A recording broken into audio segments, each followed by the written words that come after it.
it's Monday. Yan.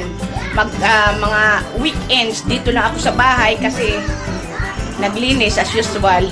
Pati dyan sa labas. Ngayon, magkikita-kita kami ng mga BFF sa Robinson. Kaya, medyo late na ata ako. Kaya, yan. Magmula nung dumating ako, ngayon lang kami magkikita ng mga BFF. Ayan na, hinatid ako ng bunso ko. Baba. Ayun ang Bob Marlin.